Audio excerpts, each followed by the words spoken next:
Lebanon से बातचीत या जंग का नया चैप्टर। लेबनान की जमीन पर दशकों बाद जंग की ऐसी तस्वीर आई जब बंदूक और बातचीत एक साथ चल रही थी।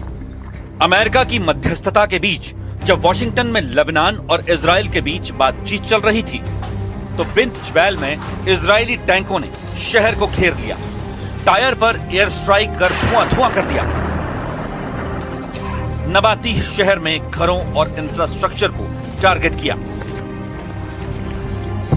बेरूत के दक्षिण में दो बड़े स्ट्राइक किए, एक ये, दूसरा सादियात में। इन इलाकों पर हिजबुल्लाह का बड़ा होल्ड माना जाता है। लेकिन एक मिनट, इस जंग की पटकथा कहां लिखी जा रही थी? जंग की पूरी कहानी हिजबुल्लाह और इजराइल के बीच है।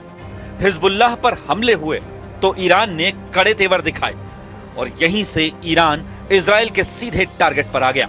ईरान बड़ा शिकार था तो इजराइल ने इस जंग में अमेरिका को शामिल किया। 40 दिन तक एक साथ युद्ध किया, लेकिन ईरान को काबू नहीं कर पाए, क्योंकि 960 घंटों की इस जंग में एक खिलाड़ी ने चुपचाप ईरान का हर सेकंड साथ दिया।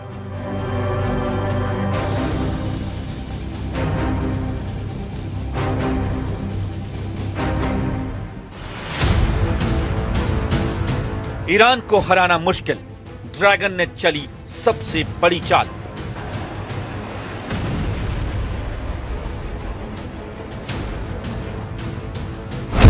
जिनपिंग की सैटेलाइट जासूसी ने पलट दी पूरी जंग।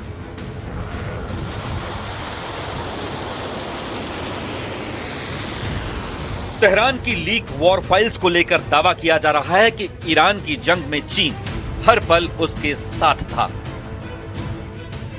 खाड़ी में जब ईरान अमेरिकी ठिकानों पर ड्रोन और मिसाइलें बरसा रहा था, तो ड्रैगन का सैटेलाइट हर पल यूएस बेस पर नजर गड़ाए हुए था।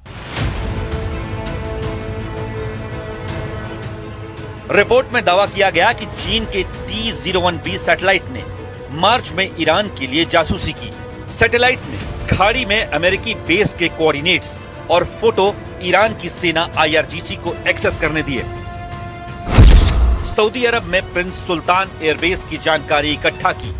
इसके अलावा जॉर्डन में मुफाक सॉल्टी एयरबेस, बहरीन में US 5th fleet base, Iraq में इरबिल एयरपोर्ट, कुवैत में अली अल समेन एयरबेस और कैंप ब्यूरिंग US बेस, ओमान में टुक्म हवाई अड्डे की जानकारी इकट्ठा की।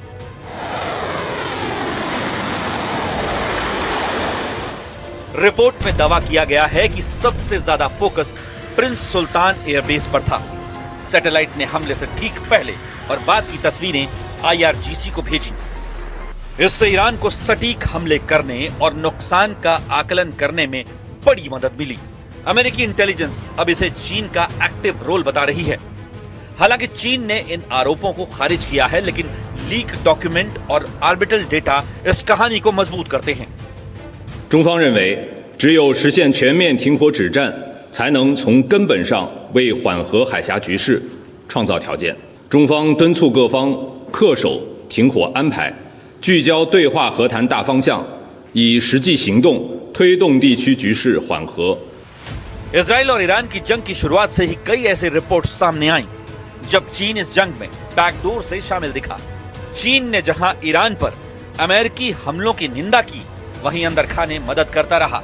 ट्रंप बार बार कहते दिखे कि अमेरिका ने ईरान की मिसाइल और सैन्य ताकत को घुटनों पर ला दिया, लेकिन तेहरान से हुए हमलों ने तेल अवीव तक धुआं कर दिया।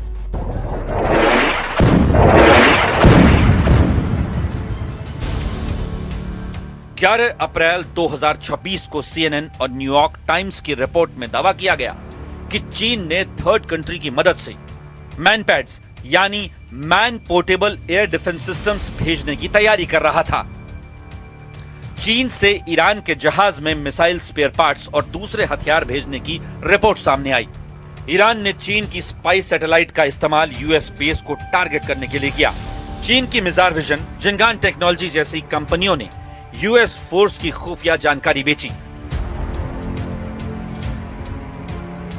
हालांकि चीन ने इस रिपोर्ट को खारिज कर दिया, मगर सवाल है कि ट्रंप के दावों के उलट ईरान जंग में इतने दिनों तक कैसे टिका रहा?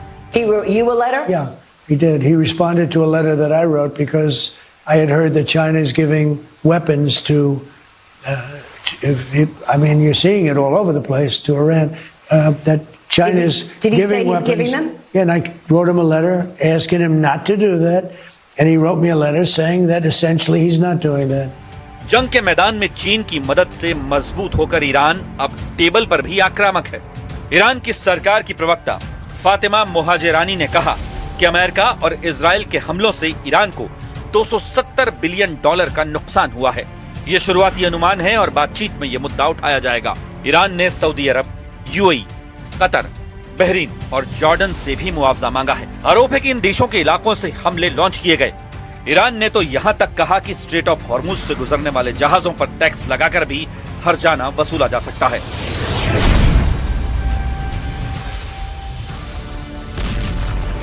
दूसरी तरफ अमेरिका दूसरे दौर की बातचीत की तैयारी कर रहा है। पाकिस्तान मध्यस्थता कर रहा है, लेकिन राष्ट्रपति ट्रंप ने साफ कहा है कि नाकेबंदी जारी रहेगी जब तक ईरान यूरेनियम एनरिचमेंट रोकने पर सहमत नहीं होता। और इस बीच चीन के सैटेलाइट वाले खुलासे ने ट्रंप को नई चिंता में डाल दिया है। דיווח לי בפירוט, כפי שעושים אנשי הממשל הזה מדי יום, על התפתחות המשא ומתן. במקרה הזה, הפיצוץ במשא ומתן. הפיצוץ בא מהצד האמריקני שלא היה מוכן לסבול את ההפרה הבוטה של ההסכם לכניסה. उधर दूसरे मोर्चे पर इजराइल ने हिजबुल्लाह के खिलाफ जंग लड़ते हुए नया मोर्चा खोल दिया है। नेतन्याहू ने तुर्की के राष्ट्रपति रेचेप तैयब एर्दोआन पर सीधे आरोप लगाया कि वो अपने प्रॉक्सी के जरिए हिजबुल्लाह की जंग को भड़का रहे हैं, जबकि खुद अपने ही कुर्द नागरिकों का कत्लेआम कर रहे हैं। इजराइल ईरान के टेरर रेजिम और उसके प्रॉक्सी से लड़ रहा है, जबकि एर्दोआन उन्हें पनाह दे रहा है और खुद अपने कुर्द नागरिकों का कत्लेआम कर रहा है।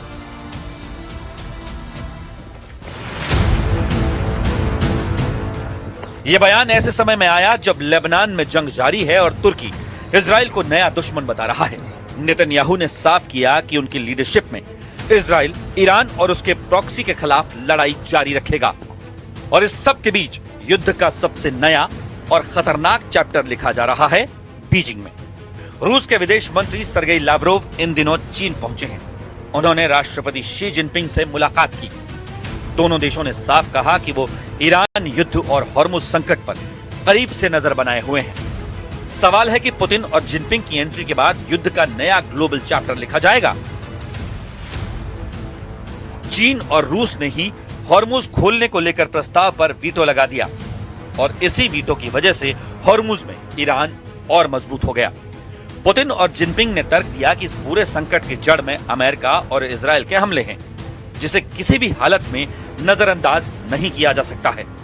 Господин председатель, за эту встречу, что подчеркивает ваше личное внимание к развитию взаимовыгодных стратегических отношений с Российской Федерацией. तो सवाल है कि लेबनान में जंग का नया चैप्टर खुलेगा। चीन का सैटेलाइट जासूस ईरान को नई ताकत देगा या अमेरिका इजराइल इसे नया मोर्चा बना लेंगे। $270 बिलियन का हर्जाना, हॉर्मुज की नाकेबंदी और एर्दोआन नेतन्याहू की जुबानी जंग युद्ध को और भड़का देगी। क्या डिप्लोमेसी जीतेगी या ड्रैगन की चाल पूरे इलाके को नई आग में झोंक देगी?